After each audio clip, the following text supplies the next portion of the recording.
Por que será que as pessoas falam que radiação dá câncer? Será que isso é verdade? Para quem não me conhece, eu sou a Paola, sou especialista de radioproteção, trabalho na área há quase 10 anos e ao longo de toda a minha carreira, seja presencialmente ou seja aqui pelas redes sociais, a pergunta que eu mais escuto é se radiação dá câncer, especialmente das pessoas que fazem exames de imagem e ficam pensando se não acarretaram problemas futuros. Bom, realmente existe sim uma correlação entre radiações e câncer, mas não é do jeito que as pessoas imaginam, e eu vou explicar. Radiação é um termo que a gente usa para se referir a transporte de energia, que se dá por diversas maneiras, vem de diversas origens, em diversas intensidades.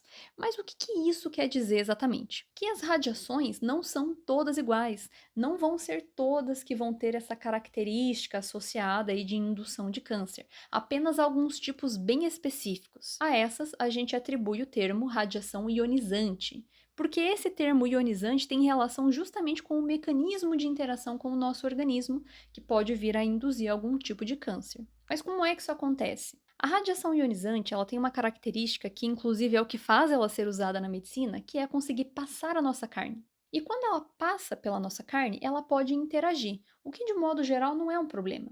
Só que no nosso organismo existe uma molécula bem pequenininha que é muito importante para o funcionamento adequado do nosso organismo, que é o DNA. O DNA é um manual de instrução que todas as células possuem para que elas consigam saber o que elas devem fazer ali no organismo para que a gente se mantenha funcional. Então, se a radiação por um acaso for lá e bagunçar essa molécula de DNA de alguma das células, essa célula específica vai ficar perdida com relação à sua função, com relação ao que fazer, porque ela não tem mais as suas instruções. E isso pode ser prejudicial. Mas o que acontece? Não é apenas radiação ionizante que tem esse potencial de bagunçar e interagir com o nosso DNA. Existem muitas outras substâncias que a gente se expõe ao longo da vida que também têm essa capacidade. E como o nosso corpo é muito esperto, o que ele faz? Ele tem mecanismos para conseguir evitar que isso aconteça ou, se isso acontecer, ele consegue consertar esses problemas causados no DNA.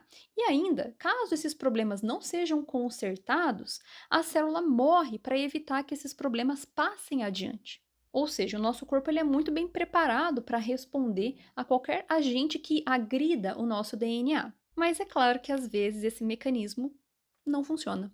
E é aí que entra o problema, né? Então, se a radiação ou qualquer outro agente degrada o DNA de modo que esse sistema de segurança é burlado, a célula acaba se dividindo e propagando esse erro adiante. E é aí que entra a questão, né, da possibilidade do surgimento de um câncer. Mas pensando em radiação, pessoal, o que a gente tem que ter em mente? As coisas não são simplistas, preto no branco. Para que a radiação venha induzir um câncer, a gente tem que levar em conta uma série de fatores. Não é assim, irradiou, vai virar um câncer. Essa correlação entre câncer e radiação tem um nome, a gente chama de efeito estocástico. E essa palavra tem relação justamente com a questão probabilística, ou seja, se expor à radiação pode aumentar as chances de em algum momento você vir a desenvolver um câncer. Mas a gente tem que lembrar que o câncer, ele tem muitos outros agentes que também podem induzir a aparição. Tem muitos fatores. Câncer é uma condição multifatorial. A radiação agrega um pouco mais de chance dele aparecer, mas não quer dizer que vai acontecer, só aumenta a chance. Eu vou fazer uma analogia aqui com vocês que vocês vão entender. Vamos fazer de conta que a gente está pensando aqui em atravessar a rua e a chance de ser atropelado. Todos os dias a gente está correndo esse risco. Cada vez que você bota o pé para fora, a chance está correndo. A questão é, essa chance vai ser grande ou pequena? Depende. Se eu atravesso na rua, na faixa, com o semáforo aberto para o pedestre, olhando para os dois lados, a chance diminui.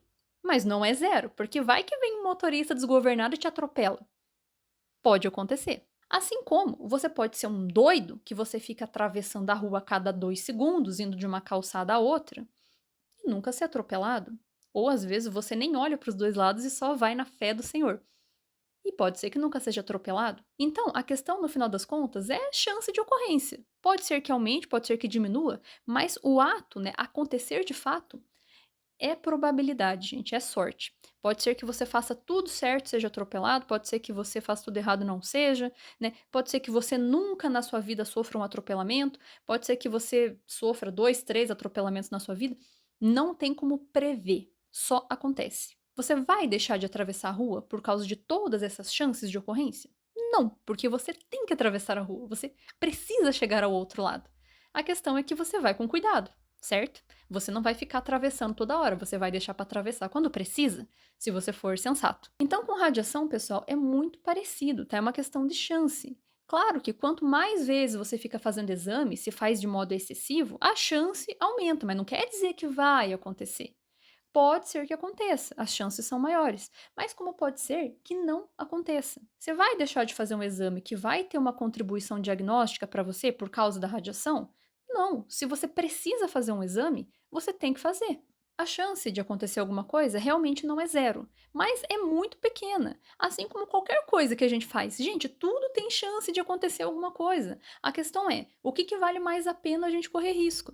Aí a pessoa vira pra mim e fala assim: Ah, Paola, mas eu não quero fazer a tomografia porque a radiação vai me dar câncer. Aí a pessoa fuma, bebe pra caramba, come um monte de porcaria cheia de cacareco da indústria, toma sol sem protetor.